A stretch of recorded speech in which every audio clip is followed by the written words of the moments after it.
विधान परिषदेसाठी भाजपकडून शपथ घेतलेले विवेक कोल्हे आपल्या सोबत आहेत। थेट आपण त्यांच्याशी बोलणार आहोत। भाजपने जे आहे ते नव्या तरुण चेहऱ्यांना जी आहे ती संधी दिलेली आहे। सर, काय सांगाल की आज पुन्हा एकदा भाजपने तरुण चेहऱ्याला संधी दिलेली आहे, कसं काम करणार आहात?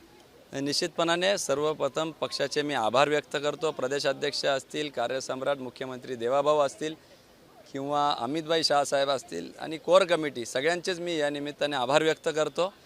एक युवा कार्यकर्ता म्हणून पक्षाने जी काही जबाबदारी दिलेली आहे निश्चितपणाने त्याचं सोनं केल्याशिवाय मी राहणार नाही। खरं तर युवा जरी असलो तरी गेल्या 12 वर्षापासून मी त्या ठिकाणी सामाजिक कार्यामध्ये सक्रिय आहे।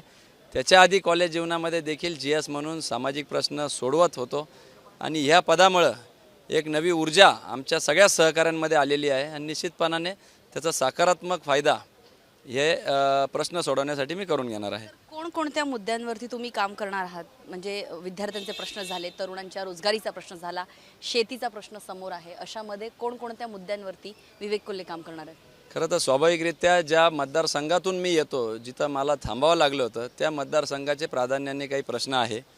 मी माझ्या जाहीर भाषणात देखील सांगितलं आहे की आमदारकी जरी मला मिळालेली आहे तरी पोट हिस्स्यामध्ये सर्व कार्यकर्त्यांचे नाव त्या ठिकाणी आहे।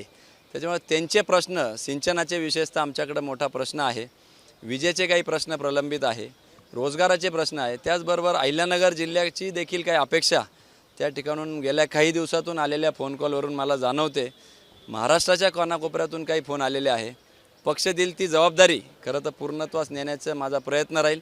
याचबरोबर युवकांचा रोजगाराचा प्रश्न आहे, महिला सबलीकरणाचा प्रश्न आहे, सिंचनाचा प्रश्न आहे, वेगवेगळे प्रश्न घेऊन त्या ठिकाणी सभागृहात आणि मंत्री महोदयांकडे मी जाणार आहे, भांडणार आहे आणि ते सोडवण्याचा माझा प्रामाणिक प्रयत्न राहणार आहे। सर्वात महत्त्वाचं म्हणजे आज तुम्ही जे आहे एक विशिष्ट फेटा घालून आलेला आहेत, काही त्याचं महत्त्व किंवा त्याच्याबद्दल काय सांगा? नाही, खऱ्या अर्थाने हा फेटा खरं तर आत्ता मला बांधला गेला, परंतु मी जी गांधी टोपी घालून आलो होतो ती अनेक गोष्टींची प्रतीक म्हणून आपण बघितलं जातो। वारकरी संप्रदायाचं प्रतीक म्हणून गांधी आपण त्या टोपीकडे बघितलं जातो आणि त्याचप्रमाणे आमचे आजोबा स्वर्गीय शंकररावजी कोल्हे साहेब जे माजी मंत्री म्हणून या ठिकाणी काम केलेले ते देखील या ठिकाणी तशा पद्धतीचं धोतर आणि ग्रामीण भागातील पहिरावा म्हणून आपण बघतो, शेतकऱ्यांचा पहिरावा म्हणून, सहकार पट्ट्यातील पहिरावा म्हणून आपण बघतो। त्यांना अभिवादन म्हणून खरं तर मी ती टोपी प्रदान केली होती आणि त्यांच्या खरं तर वारसा हा पुढं चालवतो आहे, जो माझ्या मातोश्री माजी आमदार स्नेहलताताई कोल्हे यांनी देखील सक्षमपणे चालवला। तो पुढे नेत असताना ज्यांच्या पुण्यामुळे आपण इथपर्यंत पोहोचलो आहे त्याची जाणीव आपण ठेवली पाहिजे, या हेतूने खरं तर मी ती टोपी घातली होती। बाळकडू हे तुम्हाला घरातूनच मिळालेलं आहे राजकारणाचं, अशामध्ये घरातून मिळालेला राजकीय वारसा आणि इथून पुढं काम करणार आहे, कसं हे कॉम्बिनेशन साधणार?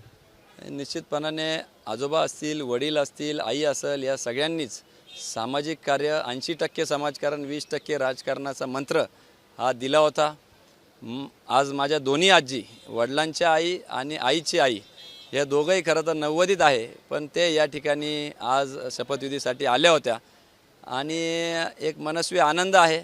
आईच्या वडिलांच्या बाजूनी देखील सामाजिक कार्याचा मोठा वारसा मला लाभलेला आहे। ह्या सगळ्याची जाणीव ठेवून पुढं जाण्याचा माझा मानस आहे। या सगळ्यांचे आशीर्वाद घेऊन पुढं जाण्याची माझी मानसिकता आहे आणि त्या पद्धतीने मी पुढं मार्गक्रम करणार आहे। येस, तर आपल्या सोबत होते भाजपचे सर्वात तरुण विधान परिषदेची शपथ घेतलेले आमदार विवेक कोल्हे, जे त्यांना राजकीय बाळकडू जे आहे घरातून जरी मिळालेलं असलं तरी येणाऱ्या काळात मुख्यमंत्री देवेंद्र फडणवीस यांच्या सोबतीनं ते काम करताना आपल्याला पाहायला मिळतील। जर्नलिस्ट राजेश सह ज्योत्स्ना गंगणे, जय महाराष्ट्र, मुंबई।